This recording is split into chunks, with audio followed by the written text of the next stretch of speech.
Don't cry and don't rage. Understand. Love is nothing but joy with the accompanying idea of an external cause.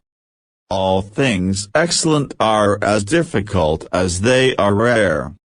Self-preservation is the primary and only foundation of virtue.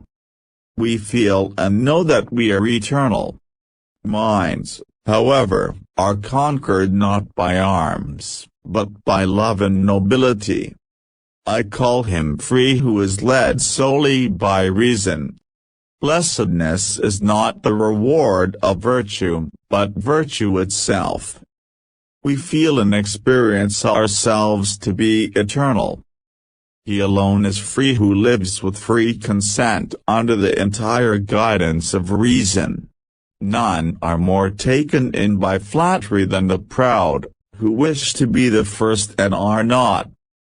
There can be no hope without fear, and no fear without hope. What Paul says about Peter tells us more about Paul than about Peter. Know to laugh, not to lament, not to detest, but to understand.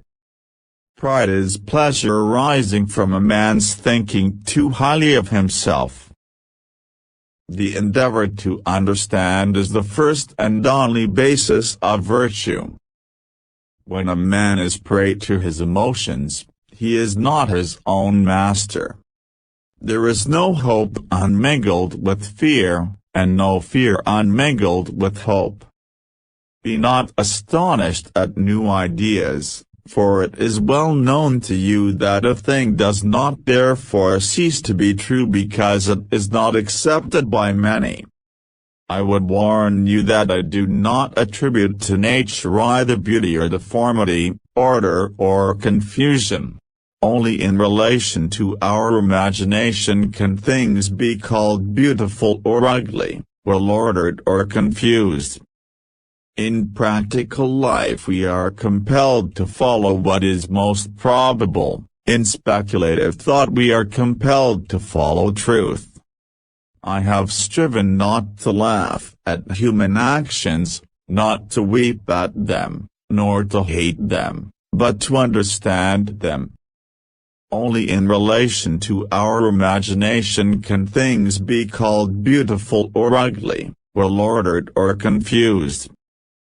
The mind of God is all the mentality that is scattered over space and time, the diffused consciousness that animates the world. Men are mistaken in thinking themselves free. Their opinion is made up of consciousness of their own actions, and ignorance of the causes by which they are determined. Those who know the true use of money, and regulate the measure of wealth according to their needs, live contented with few things. Nature offers nothing that can be called this man's rather than another's, but under nature everything belongs to all. A free man thinks of nothing less than of death, and his wisdom is a meditation, not on death, but on life. Emotion, which is suffering, ceases to be suffering as soon as we form a clear and precise picture of it. All happiness or unhappiness solely depends upon the quality of the object to which we are attached by love.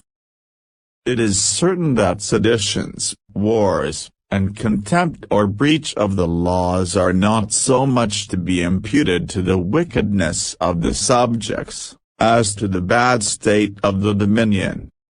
Things which are accidentally the causes either of hope or fear are called good or evil omens. By that which is self-caused, I mean that of which the essence involves existence, or that of which the nature is only conceivable as existent.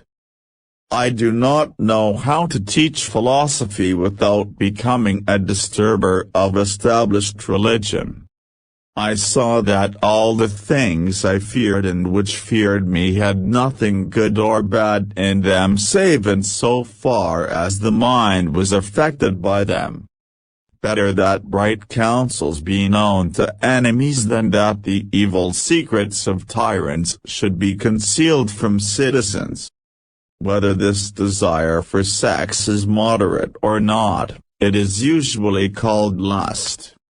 Will and intellect are one and the same thing. Happiness is a virtue, not its reward. Reason is no match for passion. Peace is not the absence of war, but a virtue based on strength of character. These are the prejudices which I undertook to notice here. If any others of a similar character remain, they can easily be rectified with a little thought by anyone.